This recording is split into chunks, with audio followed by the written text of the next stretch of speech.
দিল্লীত কৈছো তো চাকৰি নলবি মৰি গ'লো চাকৰি কৰা সময় নহয় নে এতিয়া তাই 19 বছৰ হৈছে তাই 25 বছৰ মানলৈকে খেলিব পাৰিব তাৰপিছত নোৱাৰে যদি চাকৰি তাৰপিছত ৰিটায়াৰ কৰিব লাগিব আফটাৰ ৰিটায়াৰমেণ্ট চাকৰিৰে এতিয়া চাকৰিটো কেলে তাইক এতিয়া আমি আছো আমি চাম বেলেগে নাচালে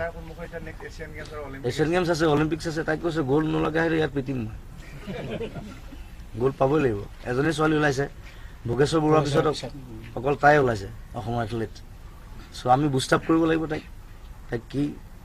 ইভেন মই তাইক কৈছোঁ তইতো গৰু খা গৰু নাখালেতো দৌৰিব নোৱাৰিবি কিন্তু because for strength you need বাকী চবেই বিফ খাই পেলাই দৌৰে আমাৰ মুৰ্গী পাৰ খাই পেলাই দৌৰি থাকিলে নহ'ব নহয় খেলাৰ কাৰণে চব ত্যাগ কৰিব লাগিব জাতি ধৰ্ম মই কাঞ্চনজংঘাটো কৈছোঁ কোনো জাতি নাই কোনো ধৰ্ম নাই কোনো ভগৱান নাই কৰ্মটো মেইন নিজে কি কৰিছোঁ নিজৰ জাতিৰ কাৰণে নিজৰ সমাজৰ কাৰণে নিজৰ দেশৰ কাৰণে কি কৰিছোঁ সেইটো আটাইতকৈ ডাঙৰ কথা তাৰ পিছতে জাতি ধৰ্ম ভগৱান আহে so' for strength if you need it you get it